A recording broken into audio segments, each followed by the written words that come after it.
पता है कि स्टेट की डेफिनेशन क्या है, कि जो राज्य है वो क्या होता है, जिसको हम राज्य पॉलिटिकल साइंस में हम देश को ही बोलते हैं। ठीक है, तो हमारे जो भारत है या हमारा जो स्टेट है, राज्य है, उसकी डेफिनेशन क्या है, कॉन्स्टिट्यूशन में उसमें क्या दिया हुआ है। तो आइए हम इसके बारे में डिस्कस करते हैं। सबसे पहले जो आर्टिकल 12 है उसमें मीनिंग ऑफ स्टेट या डेफिनेशन ऑफ स्टेट दी हुई है। ठीक है, तो स्टेट के अंदर क्या क्या आता है, गवर्नमेंट आती है और पार्लियामेंट ऑफ इंडिया की जो केंद्र की सरकार है वो आती है, और साथ में संसद जिसको हम पार्लियामेंट बोलते हैं वो आएगी।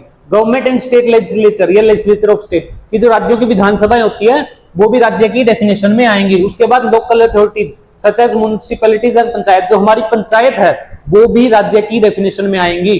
ठीक है, उसके बाद अदर अथॉरिटी, अदर अथॉरिटी में क्या आएगा, एम्स, आरबीआई, आईआईटी, ये सारी चीजें क्या है आपकी। अब मान लो केयू यूनिवर्सिटी है, वो भी क्या है, स्टेट की डेफिनेशन में आएगी वो भी। ठीक है, उसके खिलाफ भी हम क्या कर सकते हैं, कोर्ट में केस कर सकते हैं अगर हमारा फंडामेंटल राइट का किसी कहीं वायलेशन होता है। ठीक है, तो ये हमारी स्टेट के बारे में हमने डिस्कस किया कि स्टेट की डेफिनेशन है क्या।